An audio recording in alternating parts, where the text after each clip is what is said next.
Hello everyone, welcome to all of you on my YouTube channel Manjeet science classes. So आज हम discuss करेंगे CFSE क्या होता है, क्रिस्टल फील्ड स्टेबलाइजेशन एनर्जी या फिर क्रिस्टल फील्ड स्प्लिटिंग एनर्जी क्या होता है और स्पेक्ट्रोकेमिकल सीरीज़ क्या है।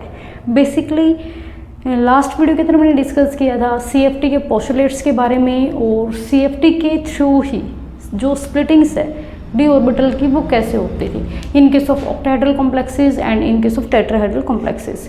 ये सब हम डिस्कस कर चुके हैं लास्ट वीडियो के अंदर। अगर आपने लास्ट वीडियो नहीं देखी तो पहले वो वीडियो आप ज़रूर देखें, देन ये जो वीडियो है वो आपको समझ आएगी।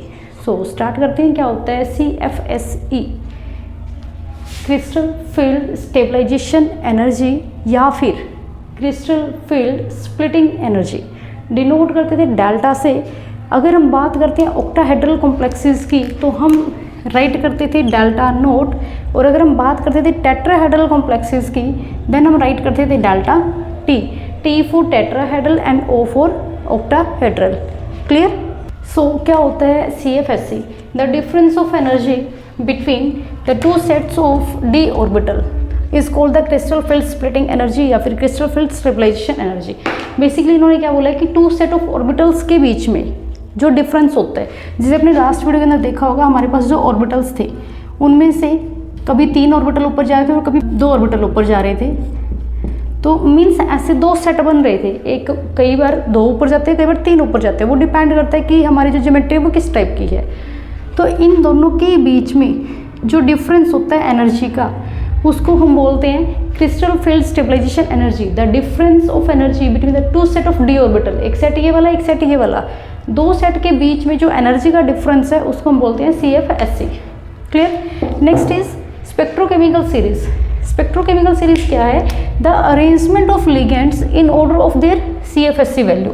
जो इनकी क्रिस्टल फील्ड स्टेबलाइजेशन एनर्जी की वैल्यूज़ होती है उन वैल्यूज़ के अकॉर्डिंग जो लिगेंड्स हैं उनको अरेंज किया जाता है एक सीरीज़ के अंदर। उस सीरीज़ को हम बोलते हैं स्पेक्ट्रोकेमिकल सीरीज़। रिपीट कर रही हूँ, जो भी लिगेंड्स हैं, अब देखो अलग अलग लिगेंड अप्रोच करेंगे मेटल को। अब अलग अलग लिगेंड अप्रोच करेंगे, अलग अलग लिगेंड की अलग अलग टेंडेंसी होती है रिपल्शन की या फिर अट्रैक्शन की। अब जो जितना ज़्यादा रिपल्शन करेगा किसी भी मेटल के डी ऑर्बिटल के साथ, जितनी ज़्यादा रिपल्शन फेस करेगा उसकी जो ये एनर्जी है, जो डिफरेंस है वो उतना ही ज़्यादा होगा। क्योंकि जितना ज़्यादा रिपल्शन करेगा बैरी सेंटर से उतना ही जो ऑर्बिटल्स हैं वो दूर दूर जाएंगे, और जितना दूर दूर जाएंगे उतना ही डेल्टा नोट की वैल्यू ज़्यादा होगी। क्लियर। सो इनके बेस पे, इस डेल्टा की वैल्यू के बेस पे जो अरेंजमेंट है लिगेंड्स की वो की गई है एक टेबल की फॉर्म में, और उस टेबल या फिर उस सीरीज़ को हम बोलते हैं स्पेक्ट्रोकेमिकल सीरीज़। बेसिकली यहाँ पे जो लिगेंड्स अरेंज किए गए हैं आपको कॉमन सा याद करना है कि जितने भी हेलोजन्स है लाइक क्लोरीन है, ब्रोमीन है, आयोडीन है, फ्लोरीन है, उनकी जो एनर्जी है वो कम होती है। उनकी एनर्जी कम होती है। ज़्यादा एनर्जी किनकी होती है? साइनाइड की है, और कार्बोनिल ग्रुप है CO, या फिर कई बार NH3 भी यूज़ होता है, या फिर नाइट्रो कंपाउंड्स भी यूज़ होते हैं। ये लिगेंड्स हैं जिनकी CFSE की वैल्यू बहुत ज़्यादा है, जिनकी क्रिस्टल फील्ड स्टेबलाइजेशन एनर्जी ज़्यादा है, वो हमारे होंगे स्ट्रॉन्ग फील्ड लिगेंड।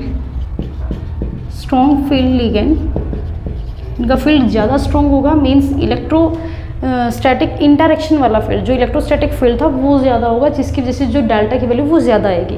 और जो ये लिगेंड्स है जिनकी वैल्यू कम होती है वो होंगे हमारे weak field ligand. Clear. So strong field ligand and weak field ligand के बेस पे कैसे हम इलेक्ट्रॉन्स की फिलिंग करेंगे और कैसे लो spin complexes and high spin complexes बनेंगे, ये हम डिस्कस करेंगे नेक्स्ट वीडियो के अंदर।